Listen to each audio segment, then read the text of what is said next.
Assalamualaikum warahmatullahi wabarakatuh.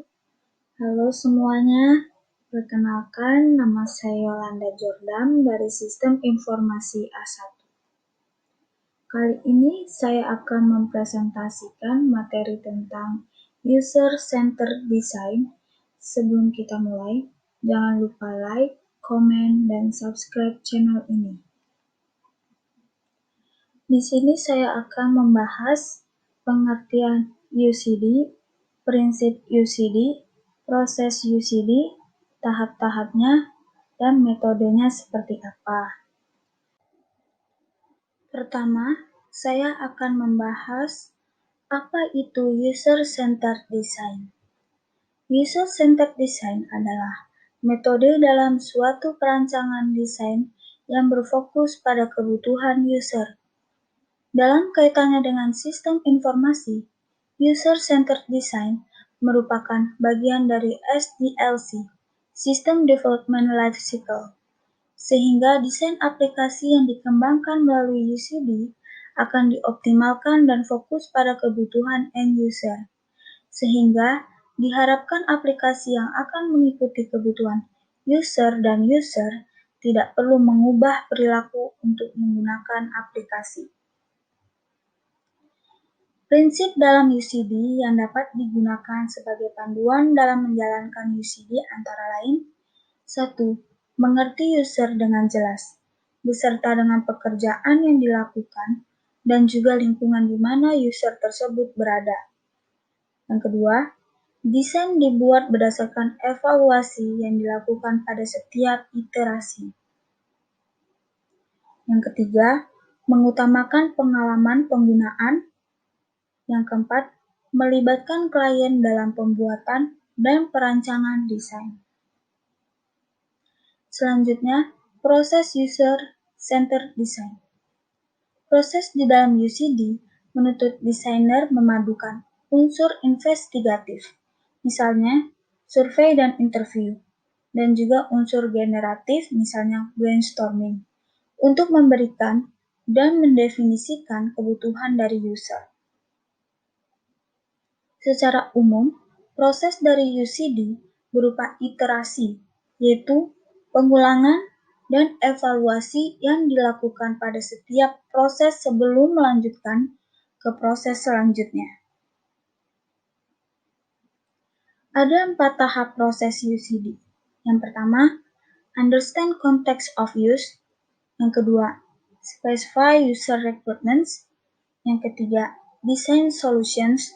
Yang keempat, evaluate against requirements.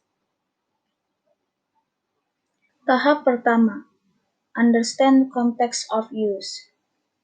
Perancangan sistem harus mengerti konteks penggunaan dari penggunaan sistem, seperti siapa yang akan menggunakan aplikasi tersebut, untuk apa mereka menggunakannya, dan dalam situasi seperti apa mereka menggunakan aplikasi tersebut. Tahap kedua, specify user requirements. Setelah perancang mengerti konteks penggunaan dari aplikasi, maka dapat berlanjut ke proses selanjutnya, yaitu menentukan kebutuhan user atau user requirements. Pada proses ini, perancang harus dapat menentukan kebutuhan user di dalam bisnis dan tujuan yang akan dicapai. Selanjutnya, tahap ketiga, design solution. Proses berikutnya adalah merancang solusi dari user requirements yang telah dijelaskan pada proses sebelumnya. Proses perancangan ini akan melewati beberapa tahapan, mulai dari konsep kasar, prototipe, hingga desain lengkap. Yang terakhir, tahap keempat, evaluation against requirements. Evaluasi akan dilakukan dengan melibatkan user yang akan digunakan. Evaluasi dilakukan mulai dari satu proses dan dilanjutkan ke proses berikutnya. Selanjutnya, metode UCD. Metode yang digunakan dalam UCD adalah dengan melakukan aktivitas sebagai berikut. 1. Kuesioner merupakan salah satu teknik pengumpulan data yang dilakukan dengan cara memberikan seperangkat pertanyaan atau pernyataan tertulis kepada pengguna. Kuesioner menjadi efisien bila peneliti sudah dapat mengetahui dengan pasti variabel yang akan diukur dan tahu apa yang bisa diharapkan dari pengguna. Dengan hasil yang didapat dari kuesioner, maka peneliti dapat mengetahui kebutuhan pengguna.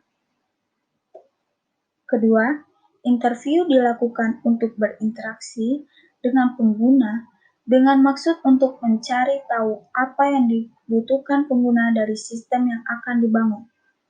Interview dapat dilakukan secara terstruktur dan tidak terstruktur, dan dapat dilakukan melalui tatap muka maupun menggunakan alat komunikasi seperti telepon.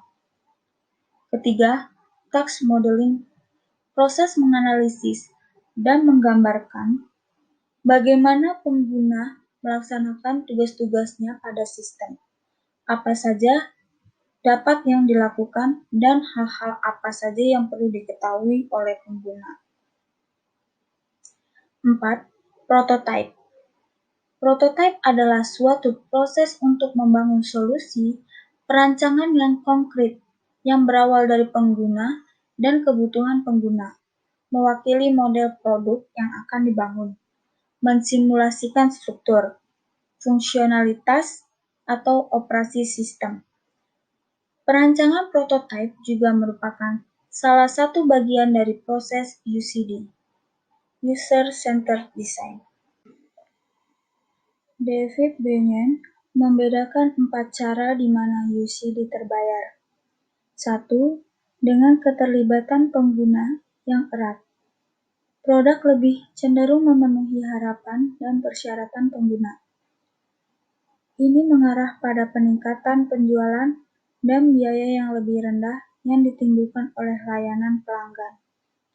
2. Perancang sistem menyesuaikan produk untuk orang-orang dalam konteks tertentu dan dengan tugas-tugas tertentu, sehingga mengurangi kemungkinan situasi dengan risiko tinggi kesalahan manusia yang timbul. UCD mengarah ke produk yang lebih aman. 3. Menempatkan desainer dalam kontak dekat dengan pengguna berarti rasa empati yang lebih dalam muncul. Ini penting dalam menciptakan desain etis yang menghargai privasi dan kualitas hidup. 4. Dengan berfokus pada semua pengguna suatu produk. Desainer dapat mengenali keragaman budaya dan nilai-nilai kemanusiaan melalui UCD, sebuah langkah ke arah yang benar menuju penciptaan bisnis yang berkelanjutan.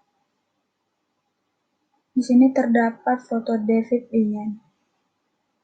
Berpusat pada manusia adalah biaya tambahan untuk proyek apapun.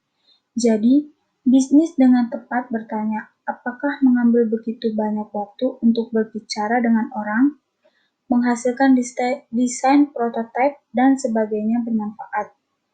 Jawabannya mendasar, ya. Perkataan David Benyon, profesor dengan lebih dari 25 tahun pengalaman di bidang HCL. Thanks for watching.